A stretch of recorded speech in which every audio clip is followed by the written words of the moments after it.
అందరికీ నమస్కారం. శ్రీ శ్లోక ఛానల్కి స్వాగతం. ఈరోజు కార్తీక పురాణంలో 6వ అధ్యాయం దీపదాన మహత్యం గురించి తెలుసుకుందాం. జనక మహారాజా, పరమపావనమైన ఈ కార్తీక మాసంలో దీపదానం సమస్త శుభాలను, సిరి సంపదలను, ముక్తిని కలిగిస్తుంది. ఈ నెల రోజులు శ్రీ మహావిష్ణువును పూజించిన వారికి అశ్వమేధ యాగం చేసిన ఫలితం కలుగుతుంది.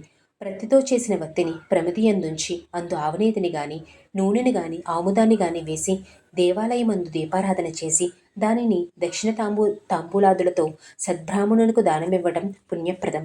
ఈ ప్రకారం ప్రతిదినం చేసి ఆఖరి రోజున దానమిస్తున్న బ్రాహ్మణులకు గోధుమ పిండితో చేసిన ప్రమిదలో నేతిని వేసి పైడిపత్తిని వత్తిని అందుంచి వెలిగించి దానమిచ్చిన వారికి సకలైశ్వర్యములు మోక్షము సిద్ధిస్తాయి.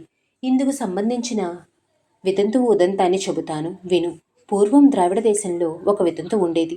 పెళ్ళైన కొద్ది కాలానికే భర్త చనిపోవడం వల్ల, తన వారంటూ ఆమెకు ఎవరూ లేకపోవడం వల్ల పరుల ఇళ్లల్లో దాసీ పనులు చేస్తూ ఉండేది. వారు పెట్టింది తింటూ వారిచ్చిన సొమ్ము కూడగట్టుకుంటూ ఉండేది. వంట చేసుకోవడం కానీ, డబ్బును ఖర్చు చేయటం కానీ ఆమెకు తెలియదు. లేనినాడు పస్తైనా ఉండేది కానీ పూచుకు పుల్లైనా ఖర్చు చేయని పిసినారి. ఆమె తన వద్ద ఉన్న ధనాన్ని వడ్డీలకిస్తూ ఉండేది. పూజలు పునస్కారాలు చేయడం ఆమెకు తెలియదు.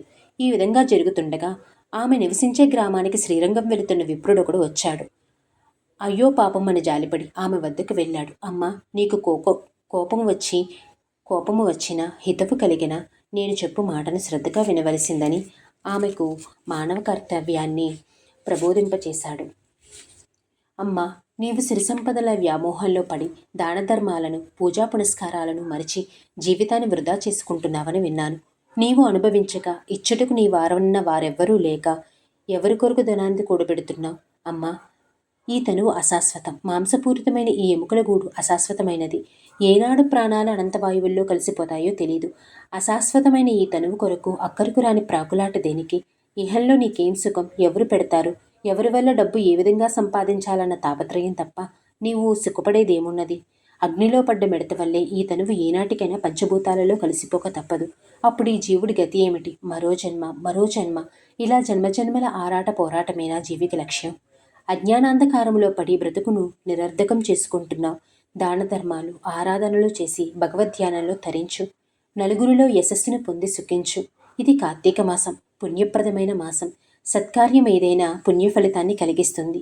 దీపదానం చెయ్యి, ముక్తి మోక్షం కలుగుతుంది అని చెప్పి దీపదాన విధానాన్ని బోధించి శ్రీరంగం వెళ్ళిపోయాడు ఆ విప్రుడు. బ్రాహ్మణుని మాటలు విన్న ఆమె మదికి పట్టాయి.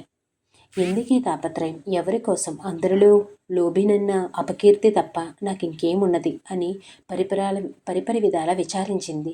తన దగ్గరున్న నగదుతో దాన ధర్మాలు, పూజలు చేసింది. ప్రతిరోజు ఒక సద్బ్రాహ్మణులకు పిండితో చేసిన ప్రమిదతో దీపం వెలిగిస్తూ ఉండేది.